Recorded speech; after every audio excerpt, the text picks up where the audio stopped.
Aloha! Welcome back to the Anxiety Coaches Podcast.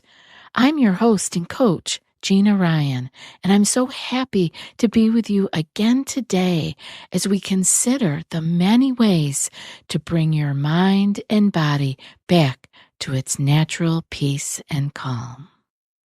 Today we'll be talking a little bit more poetically about accepting what is and accepting our anxiety and what that really means and how it heals us. I hope you'll stay tuned.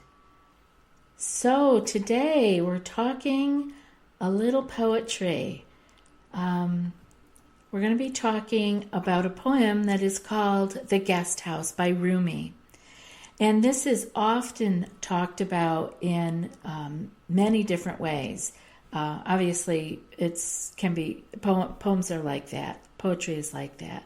But this is really very frequently recited and discussed in mindfulness type of circles. And I talk about it a lot with my clients. I actually share it quite often. And it has been shared on the Facebook group many times. So I'm hoping that sharing it here in the podcast, you will hear the message and that we can maybe unpack it a little bit more, sort of develop the thoughts a little bit more. And actually, this is also one of my favorite poems of all time.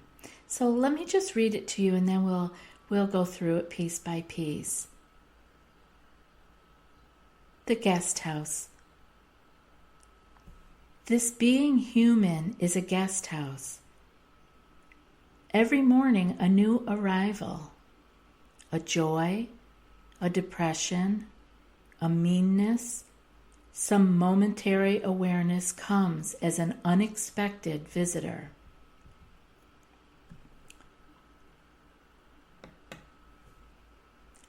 Welcome and entertain them all, even if they are a crowd of sorrows who violently sweep your house empty of its furniture. Still treat each guest honorably. He may be clearing you out for some new delight. The dark thought, the shame, the malice, meet them at the door laughing and invite them in. Be grateful for whatever comes, because each has been sent as a guide from beyond. And that is by Rumi, with the translation by Coleman Barks. As he is mentioning here, a joy, a depression, a meanness, some momentary awareness comes as an unexpected visitor. And that's how our days are. We wake up, it's the start of another day, and we can, even in that very moment of awakening in our beds, realize, there's a feeling of dread, a depression. Something is coming to us as an unexpected visitor. It could be a happiness and a joy also, but we don't tend to notice those quite as much. We tend, as humans, as I always say, the negative sticks with us like Velcro, and the joy and the happiness slides off us like Teflon, right? It's just how we're built. And when we're aware of it, we can actually seek out being able to hear and see and notice the joys and the moments of peace and calm. But we have to do that consciously. Unconsciously, it is the negative stuff that sticks to us like Velcro, the depression, the meanness, as Rumi is saying here in this poem.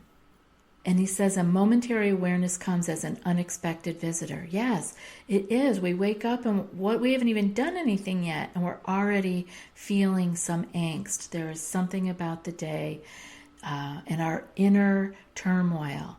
So Rumi's words of wisdom to us are not unlike the same words of Claire Weeks, or as we talk about here, and that many people have come to on their own, is that we welcome those and we entertain them. Welcome them and entertain them all. And that is the medicine. And this is the part of accepting. So like we talk about facing our anxiety and the issues that are coming up, and then we talk about accepting them. And in Rumi's words, it's welcoming and entertaining them all.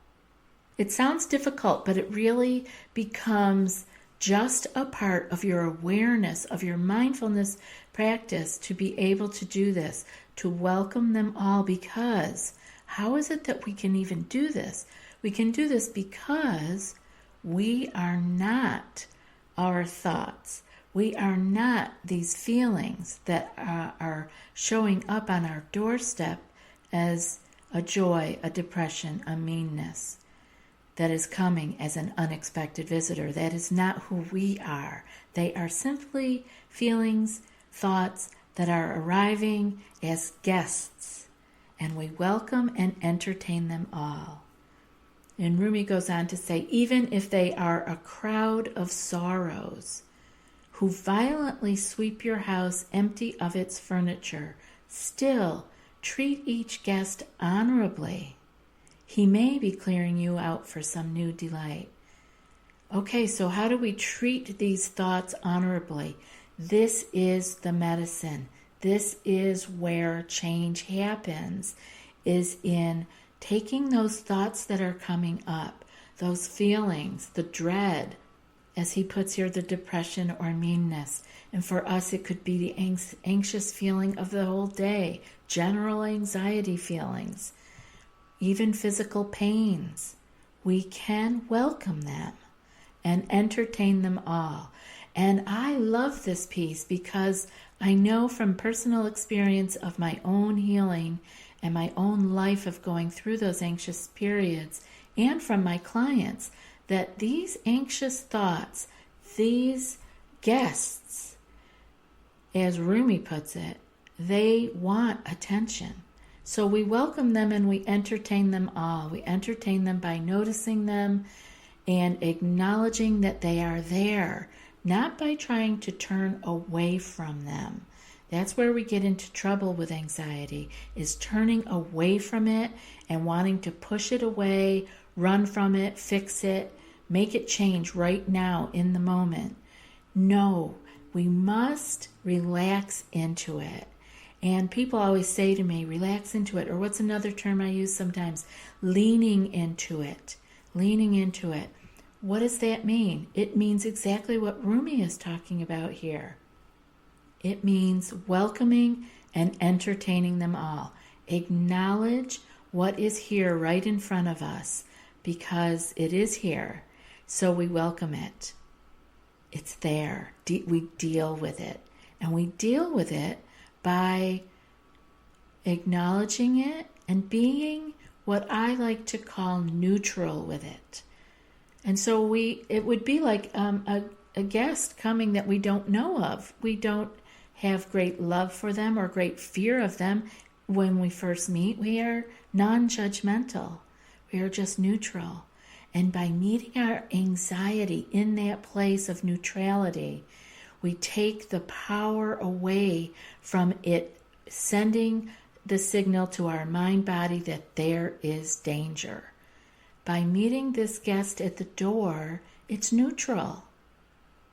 Rumi goes on to say, even if they are a crowd of sorrows who violently sweep your house empty of its furniture, still treat each guest honorably. He may be clearing you out for some new delight. And this could not be even more true for anxiety than that. We have got to trust that things that are being torn down in us, eliminated, removed, changed, it could be clearing out for a new delight. One of the things that we lose when we have anxiety for a long time is that trust in life, that trust that everything unfolds as it needs to. And it really is true. We do our work. We do what's in front of us. We take care of the things that we can control. And then we have trust that the rest is unfolding as it does. None of us gets out of this lifetime without difficult challenges, without obstacles. And if once you get older and have the opportunity to look back, hopefully long before your deathbed, that you can look back and see how things may have started to fit together. Now, sometimes we can't even see it then because it is beyond us. There is a greater mystery beyond us.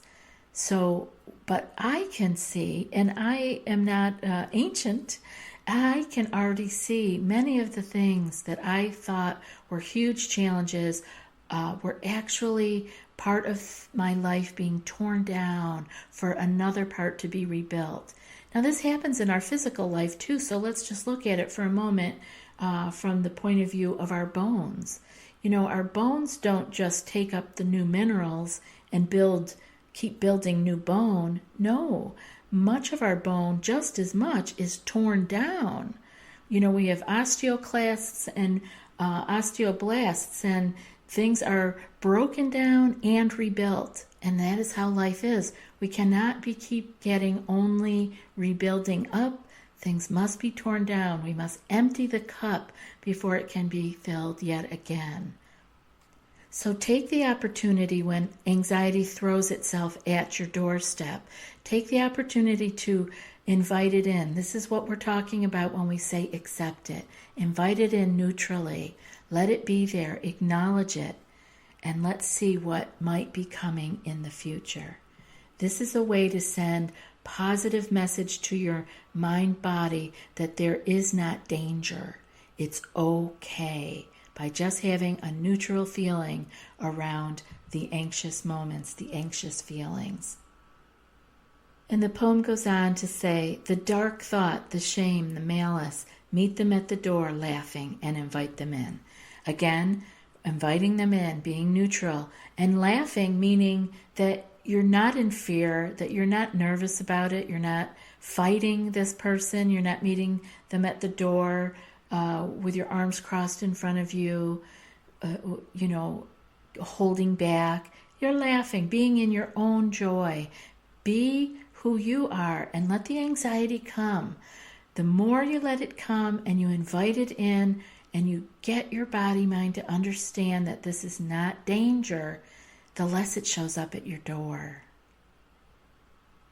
Be grateful, he says, for whatever comes, because each has been sent as a guide from beyond.